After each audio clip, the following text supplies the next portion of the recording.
House is the prevention of any exacerbation or proliferation of harms, regional and international, and that's the key stance on this side of the House. We believe on our policy in Germany that the UN and IS would surgically bomb North Korea to identify their bases and nuclear power plants and target these areas. We think the German these areas will not necessarily target civilians, like for example what we did during the 2001 when we invaded Iraq. The conflict was initially key, we didn't target any civilians, so we think check and accountability can be there. But secondly, we think in German we're going to use specifically NEN missiles that not only absorb the kind of emissions that are created as a result of the debris, as a result of the impact, they should only surgically strike them. So we don't think that the environment will be harmed there. But thirdly, we think we're going to strategically incapacitate the military engagement through all means. We're going to either improve information we have and use that to surgically attack in order to incapacitate them responding and not responding back and retaliating. But fourthly, we think we're going to buff up anti-missile systems. Like for example, in the case of Israel and Palestine recently, they used the Iron Dome system to prevent all the kind of missiles from Palestine from ultimately attacking or harming civilians within the Israeli state. We think we can do that. But fifthly, we think we need to open up negotiations as soon as possible in Germany with North Korea, within the UN and North Korea, as soon as we attack them in Germany as fast as possible in order to negotiate aid and not to prison in order to assure that North Korea opens up. But finally, we think the German going to also increase like our military might in the East Asian region in order to contain the conflict and allow it to prevent or to spread to other unwilling participants like the other regional nations, like for example Malaysia, for example Japan, and Germany. We think that this policy is adequate and to allow us to prevent the conflict from being harmful towards other unwilling participants. But before I move on, yes. Who's going to do all this? We believe, as I stated earlier, we're going to allow the UN and its allies, we believe the UN and its allies should carry out this strike. So the combined forces of America, South Korea, and all the other military muscle nations will put forward their strike, put forward their military powers. So firstly, why is it justified to attack? Because we're dealing in a unique situation in Germany. Firstly, we think we're talking about a nation that outwardly expresses aggression and hate towards not only the US and other international nations, but specifically towards its neighbor, South Korea. With a couple of examples, right? In 2010, they ultimately and outwardly directly bombed the Yeonpyeong island when the South Koreans were doing their military practices. But moreover, in 2009, they shot down the warship, even when the South Koreans didn't do anything to instigate them, they didn't even use their territory. So we think we're dealing with an aggressive nation. However, what's fundamentally unique now is the fact that it's coupled with the fact that throughout the past years, they have had an improvement in military capability and nuclear development, and they've been far more rebellious in comparison to past years, in a sense that they've decided to further pursue nuclear missiles in Germany. They decided to carry out military procedures and military practices, even if they were consistently hounded by the UN and persistently imposed sanctions by the UN in order to deter them from doing that. So we think we're dealing with a rebellious state. So because we recognize in Germany that because of the fact that they've been so rebellious and whatnot, we think this jeopardizes the lives of thousands of people, particularly in South Korea. So we think because they particularly threat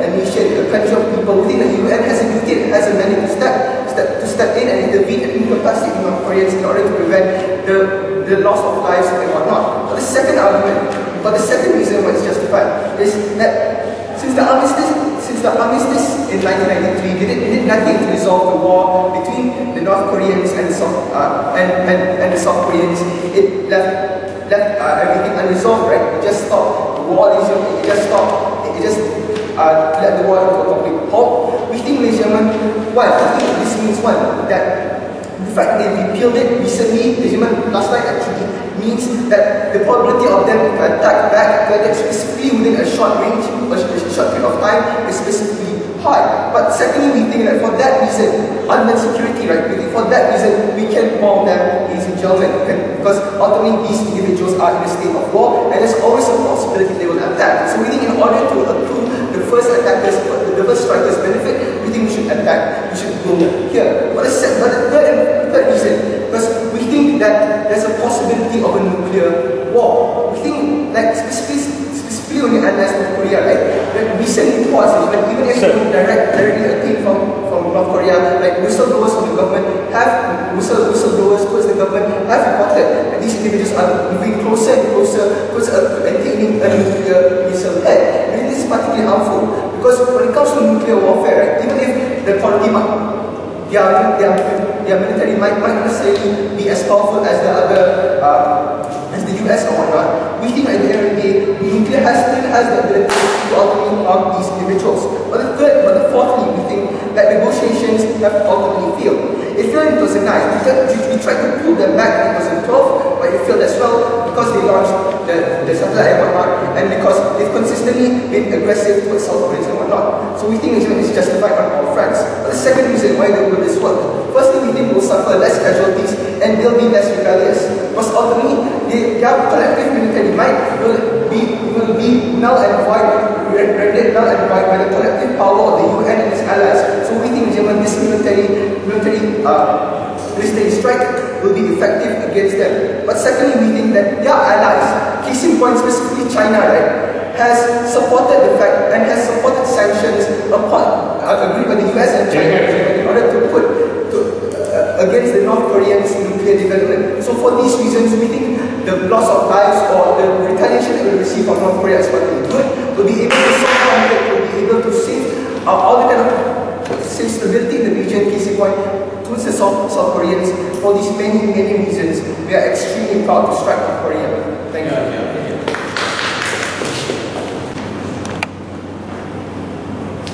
Madam Chair, there are very few principles that the international community all agree on.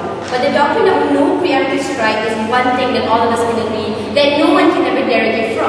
And the only exception that we can accord is when there is concrete and conclusive evidence that the aggressive state like North Korea will inevitably attack any other state, in which case we no longer call that a preemptive strike. That's a retaliation, Madam Chair. So we don't believe the government in today's debate can ever fulfill that burden and the status quo for conclusively proving that North Korea will inevitably attack any states under status quo, and therefore the preemptive strike can never be sufficiently justified. So what is the opposition stance in this matter this debate? We don't propose to have a 100% solution to North Korea's hostility, neither do we say status quo is perfect. But your policy massively amplifies the harms of the status quo, and that's why we can never pass it in today's House. So what do we support under status quo? We do still support efforts for constructive engagement, we do support sanctions and any other international matters that excludes physical violence and an inclusion of any collateral damage within this matter. So I'm going to tell you two things in my speech. Firstly, the principle of just war and why we can never have preemptive strikes. But secondly, how you will escalate violence on a long-term and permanent scale and why that is in nobody's best interest. But before that, let's remember this. Number one, let's have a quick critique of their model. Firstly, they would attack North Korea, yet in the same time they want to open tables for negotiations and still have some prospects for concessions. What you're doing right now in your policies, you're permanently removing North Korea from any prospects of negotiations. Not just you're outlawing the prospects right now, but we don't believe this is a grudge that North Korea can ever recover from. You're challenging their sovereignty to a state that's already hostile to begin with. They will permanently be against the United Nations, and they will forever be a clamshell state throughout the history of humankind until your side of the House maybe obliterates them from the map of the earth, because that's the kind of aggression that states do not recover from, especially when you cannot convict them of their non-innocent state before you attack them right now on the status quo. Second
say, that has never been uniquely different with how North Korea has been for the past 20 years. They've always been throughout that level of hostility. But we see that that's just political posturing, right? When the international community is sanctioning them, they need to react a certain way to still say that I feel what you're doing to my country. I'm reacting because I don't agree with it, which is completely reasonable. We need to know how this level of hostility is uniquely different right now. So that came out in the last one of his speech. North Korea is pursuing nuclear weapons. This is why we're attacking them. But so is Pakistan illegally pursuing nuclear weapons. What is the difference then between those two scenarios? That's one.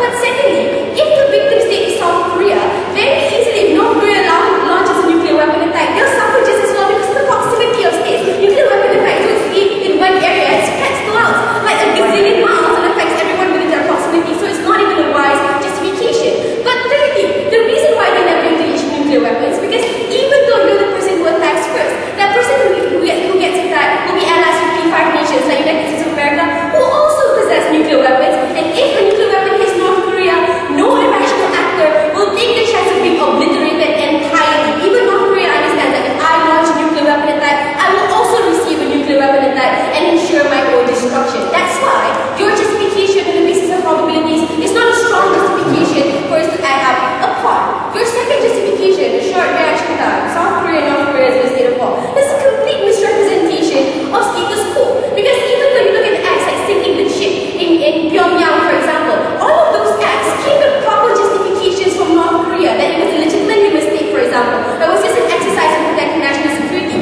There is no one here who can say for sure that North Korea did it with malignant intent, Madam Chair, and we are all not judges in the international community to say that one party is right up together. As long as two parties have not engaged in active war, amounts of war, and reached each other's sovereignty, then it's absolutely fine to say that they're not in a state of war. We shouldn't go into this level of house. Yes, please. Your idea is part of South Korea. How is that not a malignant act, especially when it was a military practice? It came with justifications. If they say that it was a mistake, there is no way to know for sure. And as long as North Korea has not actively attacked after that, then we can say for sure that both states do not want to engage in war. Therefore, there is not a war that is happening right now. Let's look at the principle of just war. How does a doctrine operate? Because evidently, it always boils down to two things. Number one, speculation, and number two, the level of hostility within these two diplomatic states that forms the basis of that speculation. Here's the problem. It is all a perception game. It exists independent of facts that's happening in the status quo. It's all based on emotions, less rational decision making, paranoia within the executive of that state. We can't grant these people authority just because we control your nation's cabinet. And the national peace and order cannot be left to the decisions of these individual states. Why so? Because when you want to convict someone of guilt without having proof beyond reasonable doubt that they're guilty, the trade-off in this case is that lives are irretrievably lost, society is irrevocably traumatized, and you create a destitute state with a broken government. It takes them absolutely decades to recover from. How can you create that to an innocent party who doesn't know for sure that they're going to even attack another state? Losses of lives can only be justified if the long term you're preventing greater losses of lives. You can't prove that. So what is the harm of derogating from this principle?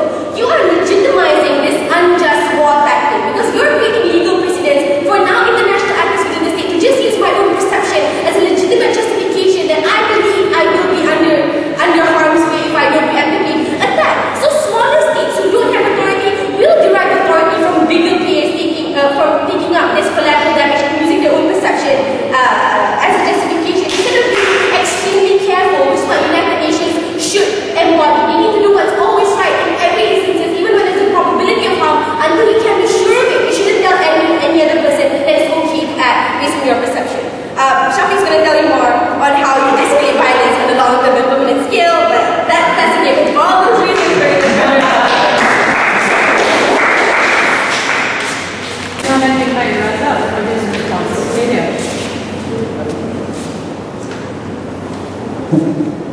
Sorry.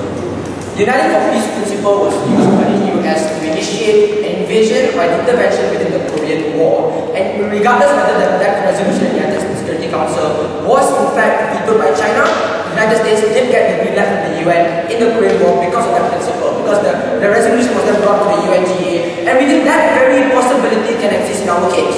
If indeed China would veto this particular proposal, you would also invoke that particular principle and use the UNGA to strike and attack. Either way, we think the feasibility of this policy isn't in debate today. Because at the end of the day, what we must compare right now is what's unique about North Korea. And something my first speaker highlighted. So before we move on to our arguments, two things. Number one, how this countervails belligerence or rogue nations, and secondly, why this empowers the possibility for negotiations. Yes, that.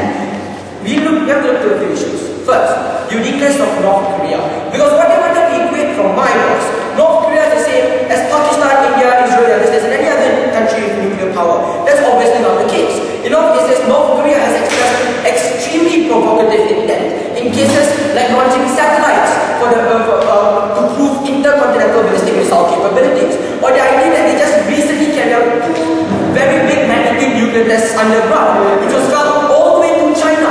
We think in a lot of cases, their downplaying of those harms are extremely exaggeration, because right now it's different. Especially when last night, North Korea just revoked its non-aggression treaty with South Korea, which means that technically they are at war. That's enough of a justification to preemptively strike North Korea, and that's the uniqueness that's different from all the other countries that we actually cited. But next, let's look at this idea of the just war theory. Because what I want to talk about was a country is innocent until proven guilty, and the only way you can strike a preemptive strike is only if you prevent a bigger loss of lives.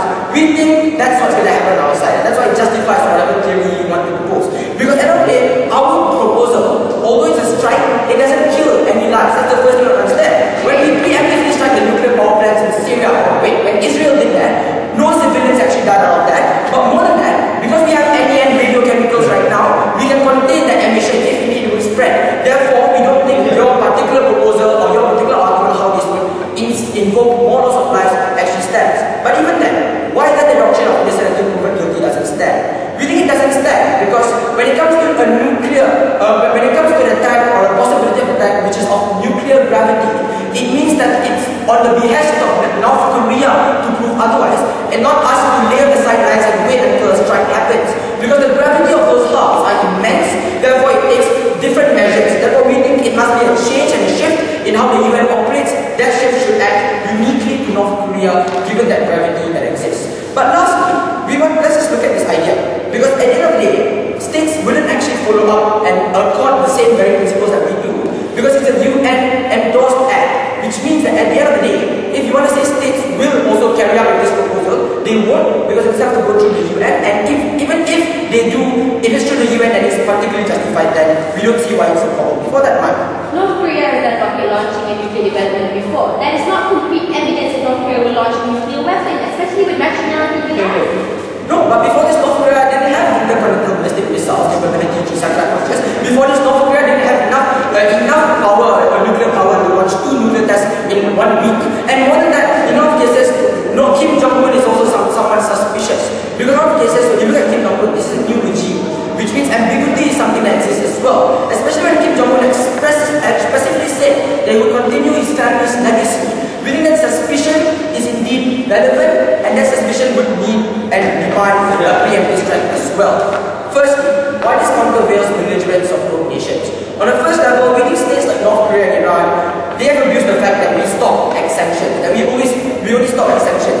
We think the growing acquirement of nuclear weapons within these nations, such as the Tom Power plant, for example, makes it proves that for the fact that they are belligerent. We think our strike changes that, because our strike reinforces the UN's or our want for peace and disagreement with their nuclear program. This is important for 2 reasons. Number one, it incites doubt within the leaders of these nations, particularly when it incapacitates them, but at the same time, you disallow them from continuing this because they risk a strike as well. But the second reason, and the more feasible reason, is that in states like Iran, or quasi-democracy, people on the ground feel and fear the circumstance befalling them as well. It means that people like Ahmadinejad, continuing with his nuclear dream, would lose political clout because individuals on the ground would fear the same strike will happen on Iran if they go on with that particular nuclear dream. That's something that's a benefit on our side, especially in Iran, although not a serious issue, it's also a pertinent issue within the international scene.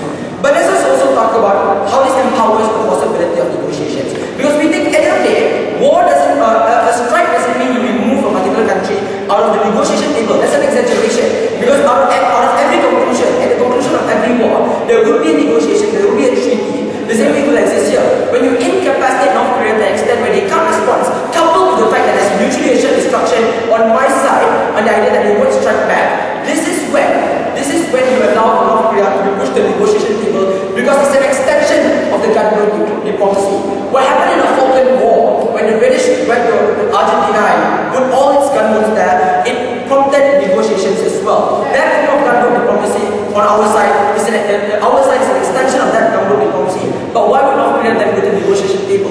The reason why they would now is because right now they would have no more military capability, they would have lesser military capability, significantly reduced military capability, and because of that they would have no other option to be belligerent but to go to the negotiation table to prevent any form of any other surgical bombings in the future. That's something that's necessary. But we also understand is, when you look at North Korea, either way, they aren't going to go to negotiations. So the best way to do so is that we think this is the best way to push them to negotiations. Because other alternatives, I know my first speaker had already pointed out, has failed. Regardless if you say that we want to continue the six-party talks, that hasn't worked. And the recent negotiations with North Korea and US in 2012 only resulted in a breach when North Korea launched a satellite and US aid and food was actually cut off. We think in all cases, even China has failed to tame North Korea. North Korea is growing. But the thing is to wait until there's conclusive evidence or when there's a strike, we think that's too late. And we think that particular proposal that we are proposing right now should be proposed and passed right now. Which will first be how their proposal will regress the current developments that we have with China in them, and you will force China to take sides, considering that they're moving away from North Korea right now, and that will be harmful. And secondly, we're going to talk about how this will cause regional instability within this region, and that's problematic. But before that, a few critiques towards the model that came from that. So they argue to you that it will be formed surgical bombings on nuclear power plants, and apparently they have this technology of a rocket that can absorb all this stuff so that it won't be that dangerous. Firstly, we think that it is very simplistic for them to say that no collateral damage will happen, because obviously when you attack another country, that country will retaliate. Battlefields moves release them to civilian areas, for example, hence creating the collateral damage and the death that Maya was talking about. So we think collateral damage is inevitable, and that's what we're trying to do. Secondly, they said that UN should do it. We already told you that uniting for peace is not binding, ladies and gentlemen, and there won't be any form of legitimacy there. But moreover, we think that there is no political will on the part of this coalition of willing to do so. When you see, ladies and gentlemen, the US just pulled out of Iraq and Afghanistan with the sequester, ladies and gentlemen, the budget cut that they are trying to limit military spending in the anti-war sentiment. Europe is facing an economic crisis as well. No one has an interest to go to war right now, ladies and gentlemen. So we think in terms of practicality, in terms of whether or not their proposal will gain traction and people want to join in, we don't think that will happen. So then we further went on to say that their proposal creates the message to other states that something will be done if you are belligerent. We think no, especially when we're talking about dictatorships, we have to understand the psyche of dictators. They always do something for their own political power to be invincible in this movement. And the psyche is they will always not get caught, just like any psyche of a criminal in this movement. They do something and they expect to not get caught. So we think the message that you're sending won't change anything. If someone is really driven by patriotism or whatever, that person will still acquire you. So the message that you're sending that doesn't stand so. But secondly, we argue that this will be good because the threat of an attack will make these leaders lose political legitimacy, because people back home will rally against the dictators. Firstly, we don't think they even have political legitimacy. It's a dictatorship against them. When they came into power through family lineage and things like that. So even if people go against them, we don't think anything will change. They will still be there in power. So that doesn't stand. But lastly, they said that this will assist in negotiations. That's problematic as well. Especially when you're talking about a country you just attacked. A country that you created a devastation within the country. We don't think any leaders that comes out of that situation will want to talk to the aggressor and agree with whatever you have to say. But moreover, ladies and gentlemen, even if they agree, because they don't have military capacity anymore, we don't think that if they agree, it doesn't change their hate and their need for revenge later on in the future once they have become stable, ladies and gentlemen, because of the scars of the war that you created. On our side, it's better, ladies and gentlemen, because Kim Jong-un is still unpredictable. He's a new leader, he was Western educated, ladies and gentlemen. We don't know what he is capable of, and we think it is too early for us to just assume that he's belligerent and he won't,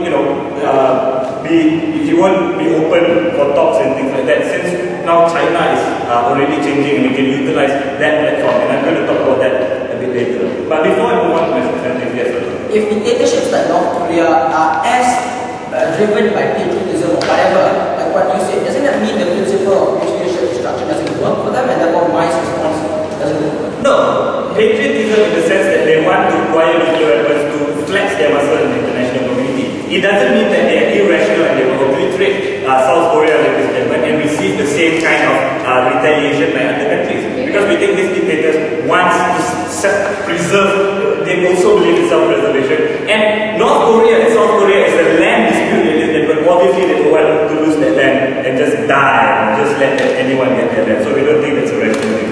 So let's look at my argument. How would this regress the developments that is occurring with China? We have to understand that China is the only critical ally that North Korea has, and it depends on China, that North Korea depends on China a lot for trade and assistance. Recently, China has been showing a sign of dissatisfaction, unprecedented sign of dissatisfaction towards North Korea, when it openly condemning for its rocket launch, when it agreed to renew sanctions, ladies and gentlemen. It came a long way from being a staunch defender of North Korea in the past. What you do now is when you attack North Korea, ladies and gentlemen, we think you are forcing China now to take North Korea's side and regress the development that is already in existence. Why is this so? North Korea is extremely important to China because it is the buffer that prevents American interest in South Korea from entering China. So it has a huge interest in maintaining its friendship and maintaining Kim Jong-un and their family to be in power, ladies and gentlemen, because they are allies, and that will be beneficial to them. So we think when China is already playing a critical role now in terms of keeping North Korea on a leash and condemning them and showing signs of dissatisfaction, and we think North Korea depends on China a lot because no one else wants to trade with them and things like that. What you're doing now is you're taking away one possibility of China, putting more pressure on North Korea for them to change. And we think this is an avenue that haven't been explored fully, ladies and gentlemen, because in the past, China has always vetoed anything that is against North Korea. They have always defended North Korea in any instances. And now they are changing. We need to capitalize on that, ladies and gentlemen. They are regressing this development, and that's problematic. But secondly, ladies and gentlemen, we think that what it will create now is regional stability. Obviously, North Korea will not be able to match the military might of the coalition of the willing. What happens is that now they will start to attack any Western interest within the region. When the United States invaded Iraq, ladies and gentlemen, when Iraq invaded Kuwait, Saddam Hussein couldn't match the military might of the US. So what he did was he started flying rockets into Israel, ladies and gentlemen, because it is an American interest. So because he's going down already, he's desperate. He does all these things just to cause a lot more damage to the Western interest. We think similarly, North Korea, being in that desperate situation, will do the same. We think they will start, harming American interest within the region, all the military bases there. Japan is an important ally of the United States, for example, ladies and gentlemen, and that's problematic. But secondly, when you take the conflict into a war, we think a lot of other things also happen, like the movement of refugees into neighboring countries and having to bear that cost, ladies and gentlemen, is also problematic. And we think that needs to stop. And furthermore, post-war reconstruction will take decades. That means you will have to stay in that country for years. We entered Iraq with the suspicion of weapons of mass destruction. We stayed there until 2011, and nothing, and we have lost a lot. And we don't think similarly that will happen. We're extremely proud of those. Yeah.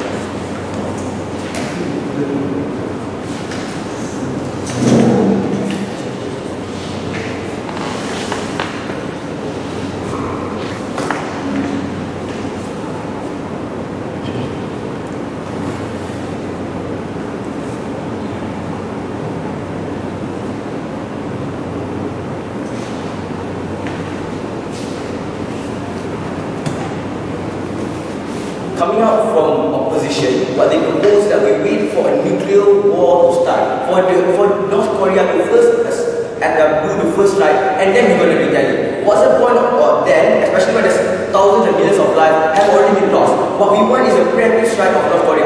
Because North Korea involves nuclear war, and nuclear war actually requires a different set of rules that the UN will go for. I have three issues to discuss. Firstly, what does the real harm policy? Secondly, will the policy really work consistently? And secondly, is there a reason to attack? Lastly, firstly, the harms of the policy. Let's take to go there. Because they told us, Shafiq told us in his speech that the people will harm, the neighboring countries will be harmed, because apparently now, because North Korea knows that if they attack, they will attack. They cannot attack the US because they cannot challenge their military might. But what they can do is they will attack the neighboring countries, things like South Korea and Japan. Requires some kind of provocation to some sort. But what that implies is that you consider the possibility of the attacking and the launching of missiles coming from North Korea. That one's already completely already harmful. But secondly, if you were to attack Japan or South Korea, those kind of countries are, like you said, allies of the US. If you were to attack an ally of the US, this is when the US will directly intervene and directly attack back in North Korea. Something that happened in Israel when they help Israel consistently funding money into Israel to attack Palestine, when Palestinians attack Israel. You see that this is constantly happen, and this does not happen because the North Korea, like you said, will be scared of the US military might, and they will not attack the neighboring countries, considering the harms that will be incurred onto themselves if they were to do so. But then we told about post-war reconstruction, something about in Iraq, where how many years it took for you to build the country back. But that's the problem. We're not talking about invasion. We're talking about reducing the military capability, reducing it to an extent that it cannot actually harm or destroy or create a nuclear war. That's what we want to achieve in the end. Something that they should actually understood. It is not an invasion. We are still going to allow them to exist. We just don't want them to actually have nuclear weapons or actually have some weapons that can actually cause a World War III. But before I go to my second issue, yes. Obviously, your intention is to create strategical bombing, a quick attack and then leave. But the retaliation from North Korea will inevitably lead to a war and inevitably lead to an occupation that creates the harms that But that's the problem. We are attacking and releasing their military capability. And if they want to go to war, then they will automatically lose because they know that they have lost their military might through our surgical bombing. This is the first striker's benefit. Something my first said, they will not go to war because they cannot do it anymore. Considering that we have actually reduced their military capability significantly. Will it work, the policy? The question is constantly that, firstly, you cannot attack because China will not agree to it. But that's the problem. My speaker have told you, when it comes to China, even though they do support the existence of North Korea, they do not support the nuclear development of North Korea. Meaning that they have supported sanctions, they supported to prevent North Korea from achieving nuclear development, considering the fact that they understand that North Korea is in the end a wild dog, that they can actually cause a nuclear war, and they are more likely to be irrational in the case that they might start a nuclear war. That's why even in this case, China also supported us to go against North Korea in the sense of to prevent their nuclear development. But more than that, they told us that nobody wants to go to war. The Ukraine crisis, the US actually cutting out their military funds. But if you really analyze, when it comes to the US, President Obama has shifted his bases to the Pacific. And what it means is that it doesn't involve a direct military development. Meaning that what we are doing here is that we are using the troops that are already existing within the Southeast Pacific and Southeast Asia, and it's not something that requires more money or more money for that. So we do here the US can attack, and countries, the strong countries with military might can attack in another day. More than that, they told us that negotiation will not exist because apparently because we have provoked North Korea, we have harmed North Korea, then they will straight away shut down the door. But that's the problem. North Korea is not a self-sustaining country, meaning that they still need help from other countries. The fact that they are still the fact that they do not have any military might, and the fact that they are still imposed sanctions on them, meaning that for the people to survive and for the country to survive in the day, they will still have to go to negotiation because no country, and especially North Korea, cannot sustain themselves, and they will go to negotiation in the end of the day. Right. But more than that, the question is that, this harms the people in North Korea, and this collateral should be avoided. Firstly, we told you that we're going to use any radiochemical to actually absorb and actually contain the emission coming out from the destruction of those nuclear power plants. Even though, and let's say, and secondly, even if it were to cause collateral damage, if you compare the gravity of harms of a nuclear war or destruction of countries like South Korea or the neighboring countries, compare that to actually destruction of collateral damage of a few people within North Korea, then we see that is a risk that we are willing to take, a sacrifice that we are willing to take to ensure peace. Before I move on to my third issue, yes. said that North Korea will come to the negotiating table because they are a self-sustaining country. If they are indeed a self-sustaining country, why would they attack other countries and risk being open? I told you they are not a self-sustaining country. Come on, you think that? We are saying that North Korea is not a self-sustaining country. It's not a self-sustaining country. Meaning that they need the other countries to survive, they need trade, so on, so on. They will become to the negotiating table because they want to survive and they want to survive. They don't want to survive because they want the countries to still exist. Thirdly, is there a reason for that? The final issue. We told you this, that considering the fact that yesterday North Korea have actually repealed or non-aggression treaty with South Korea, considering the fact that the China attack in 2012 when it was happening a negotiation, it was breached by them. When they actually launched a military satellite, which actually give intercontinental ballistic missile capabilities. Meaning that now their missiles can go farther. You see that the capability and the military power that they have now is extremely more powerful, and considering the danger that can pose is extremely harmful. That is why we see that now it is on the brink of war, and we need a preemptive strike to prevent this kind of collateral damage. How did we respond? They say that that's just a speculation that the Chilean attack just was an accident, a mistake. How do you actually answer to the wives and children of the 46 sailors that were killed by saying your husband died in a mistake? We do not believe this kind of reasons and mistakes should be taken. How many mistakes are you going to wait before we're going to launch a preemptive strike to prevent this from North Korea from further attacking the people and the countries and actually harming people around them? We do not believe a mistake is something, a consistent mistake that you consistently mean should be a reason for you to not attack. These speculations are needed, especially when you're on the brink of war, of World War III, you've got to prevent that. But then they told us that, there's no reason to attack because in the end of the day, North Korea was still trying to actually protect themselves. Well, in the end, we believe that North Korea have always been a wild dog and have always been aggressive. They have been very violent in the sense that even though we have put sanctions and we put a lot of control on them, they still deny and actually disagree and continue to try to develop new weapons. What we push for is that we push for them to actually develop not only military development, we want them to develop actually better state of psyche. We do not want we incapacitate them their military capacity and ensure that actually at least in the end of the future of the country is more towards the people and not towards your grudge of them. That really bullshit stand.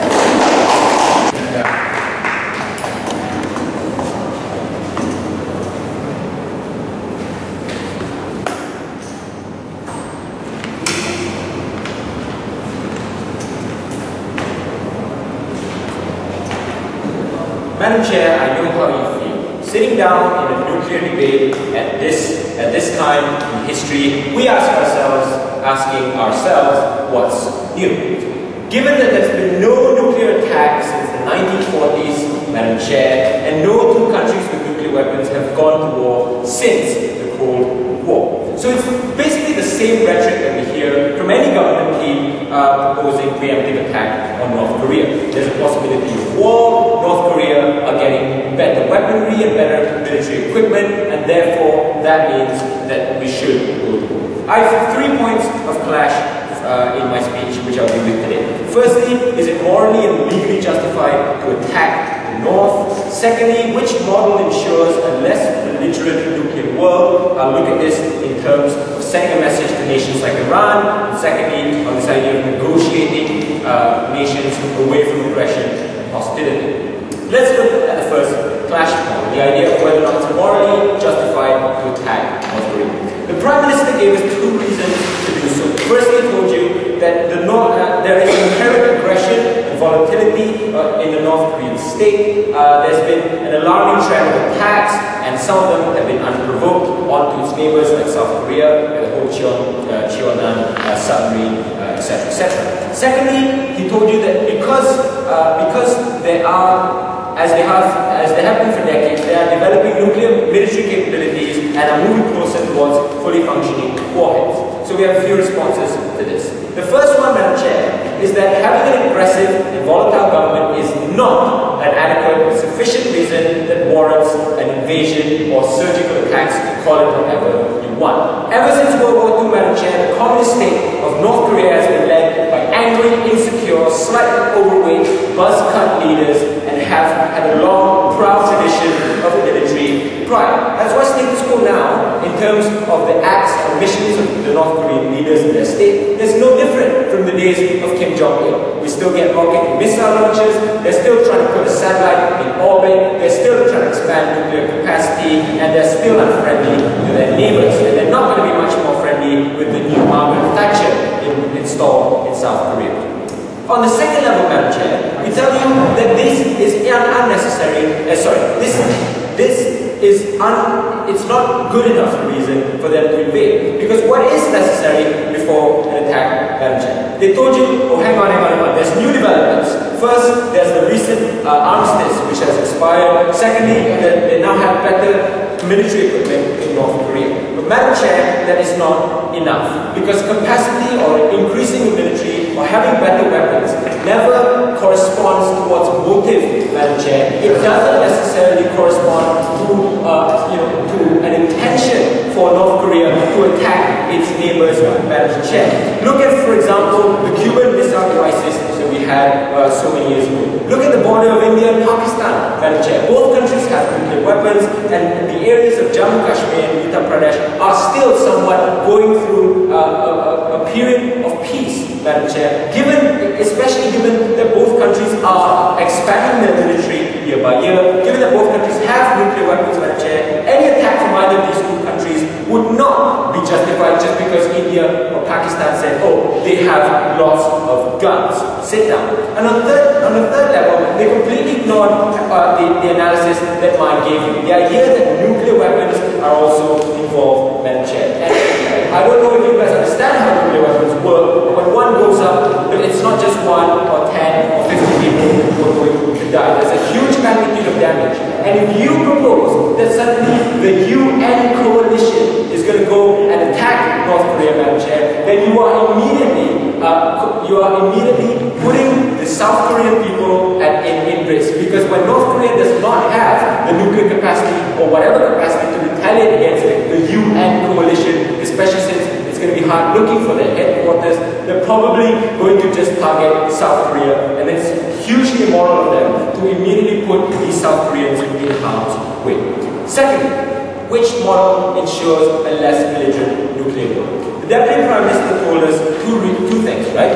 Firstly, if we surgically attack North Korea, it sends a message to other belligerent nations like Iran to stop pursuing better military technologies. And secondly, it actually helps negotiation processes when one of the countries has just got some of their bases bombed. So let's deal with this idea of sending a message to countries like Iran. Our first response, Madam Chair, is that no, it won't. Because there's a reason why countries like North Korea and Iran and even the old Venezuela, for example, have anti-Western sentiments. They refuse to be friends with the West because they see the West, or they see America especially, as a form of imperial Western hegemony. And America and the West have moved away from that in the past. But we think, Madam Chair, that if you conduct such bombings, such surgical attacks, it will further radicalize these belligerent states, like Iran, for example, because it would further encourage them to fight a war against that Western hegemony. Before I move on, World War II, Japan had been attacked with a nuclear bomb by the US, and now they're an ally of the USA. They do not believe that they're going to forever cut off their ties and going to forever hate. Okay, let's not get into the discussion of why Japan and the United States are allies, or why the United States and Israel are allies. But let me deal with this idea of negotiations. They told you that when you attack somebody, it actually incentivizes them to enter into negotiations. Well, we tell you that never happens. Number one, because if you look, Madam Chair, at how negotiations take place, both parties have to have something to win. If you look at trends in the past, especially why Kim Jong-il was so reluctant to enter into negotiations and left the six-party talks in 2009, is exactly because they were asked to reduce their military capacity. It was exactly because they were asked not to pursue nuclear weapons. And the same way that Palestine refuses to negotiate with Israel on terms of demilitarization in the past, Madam Chair, we don't think that North Korea are going to accept not just demilitarization, but automatic demilitarization by your surgical attacks. We think it's going to further make things worse. And they completely ignored all the analysis that Shafiq brought up to you. How the world nowadays, Madam Chair, it doesn't work like it does in the past.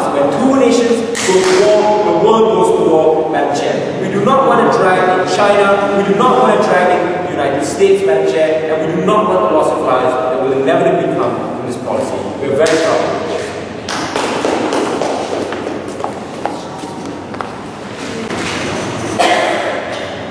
Madam Chair, at the end of the day, what is the only real problem that's fueling the government's policy? A possibility of a nuclear attack. But what is the basis of their possibility analysis? Number one, suspicion because of rocket testing, when we tell you that suspicion is not certainty. And secondly, now we have the capability to actually launch a rocket attack. But wait a minute, capability is never tantamount to probability. They're like saying, I own a knife in my kitchen and I'm probably going to kill someone, Madam Chair. But then they say, oh, it's different because North Korea has always been actively hostile. But there has never been a sufficient justification for the UN to intervene in hostile states, and it shouldn't be, because suspicion doesn't make it more real, because we have only ever known a hostile North Korea. The situation has never been any uniquely different it was 10 years ago than it is now.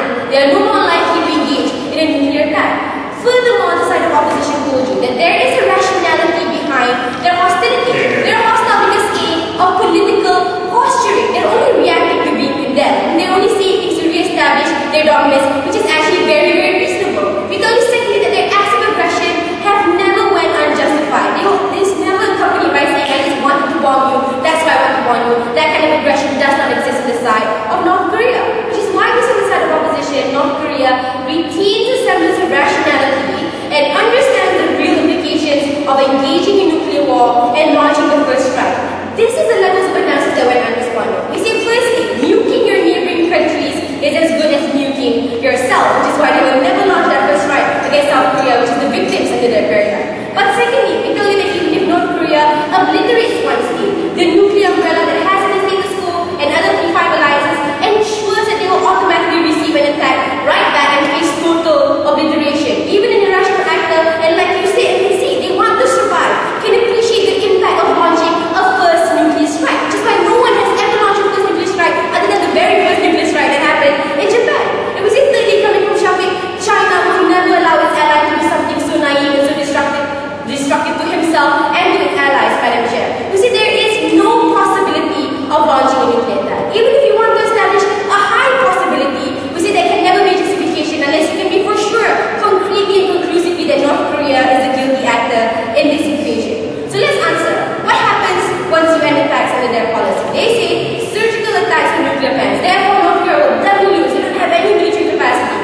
No, when you have a blatant breach of North Korea's sovereignty, when they can very easily be innocent because they haven't outrightly declared war against anyone, you don't force them to concede. You force them to a position of defending their country's honor. You force a hostile leader to become even more hostile and thinking, I'm either winning everything or I'm losing everything. Even without your nuclear weapons, you still have conventional warfare, you still have military security, you still have allies such as China that exist.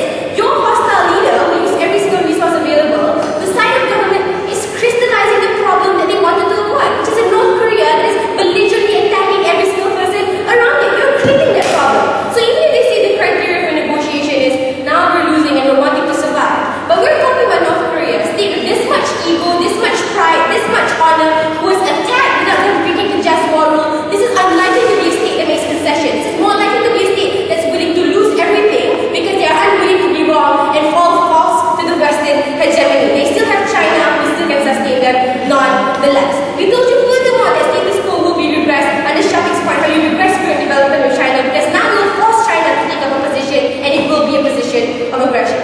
Lastly, what should the UN do as an institution? We tell you they should uphold the rule of law. They say they should send an aggressive threat to other aggressive states, even when it breaches the rule of law. This is not something new. UN has always faced this phenomenon where states don't abide by the rule of law. You don't break the law to teach them a message. You uphold the rule of law and show that there is such a thing as justice, firstly, because you cannot punish a state that has not been declared guilty, and secondly, by guaranteeing from this rule, you're legitimizing all other future attacks based on perception and suspicion. The side of United Nations can never stand for that. Thank you very much for the final speech.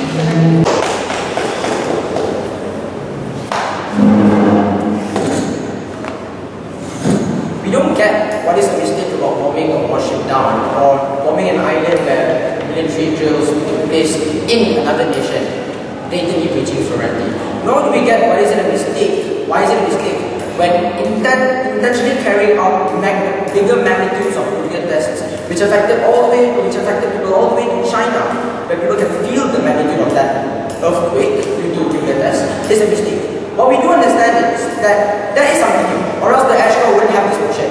Because what you must understand is, the developments in North Korea are extremely blatant, that every time we have a particular development, we have this motion. But what's unique about this particular development right now is that nuclear tests has gone to a different stage, intercontinental ballistic missile capability has gone to another stage. But we agree that capacity isn't the only way we measure an imperative to strike. The possibility of striking, the existence of past hostilities, those are our bases. Because we talk about ideas of the Yongbyon bombings, of the Cheonan washing, but we also go to the extent of Kim Jong-un promising the continuing of his honest legacy and expansion of his military might. More than that, we also analyze the threats that North Korea took in repealing the non-aggression treaty, making the two nations technically at war. We heard no responses, only sentiments on downplaying the seriousness of the situation at hand. And within that form of negligence that opposition displayed is something to display. But anyway, let's talk about a few things. Given that there is an imperative and there are new things that happen in South North Korea, there is a definite need for incapacitation.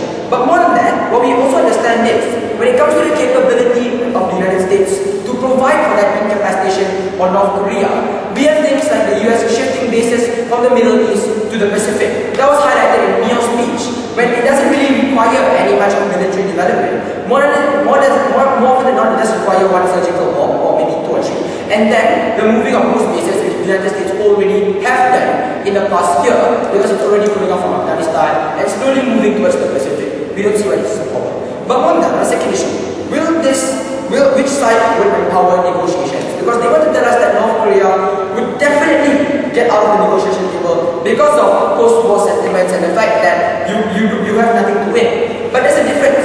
Our worst case scenario is your best case scenario. At the end of the day, status quo is what will happen if indeed North Korea wouldn't go to the negotiation table after our proposal. But at least the possibility of incapacity in them is an extension of gun-hood diplomacy, which have succeeded. That is something that we cited from history, and we had no response from their side on that issue. But on the issue of the message, necessarily their response was, well, dictators always have that psyche that they would be immortal, or they would always be driven by patriotism. But we gave you a second analysis that the very fact Ahmadinejad would lose political clout due to the fact that these people on the ground would fear the same circumstance before the Iran if we not continue with that nuclear plan. That is something that's beneficial, and it would still inevitably affect that dictator. We'll hear a response to that from Shafiq, nor of it. But lastly, let's look at collaterals. They wanted to say that instead of attacking United States, North Korea would respond by attacking neighboring countries. I don't know how ignorant you think high school debaters are, but we do know that Japan is protected under the US Relations Act. It means that if an attack to Japan is an attack to the United States, and that response would also be the same. Moreover, not it's also to North South Korea because of the agreement post the Korean War. What we do understand is very simple, that a pacifist constitution in Japan demands protection to the region in East Asia. And because we have a lot of bases there, it means that any strike would be rendered useless. This was forwarded by Kuchai in his Iron Dome plan. Basically, that's what will happen. But lastly, China's angry reaction. That wouldn't happen. Because even China has expressed disagreement with the current nuclear plans. Even the people of China has been affected by the magnitude of those tests. And at the very least,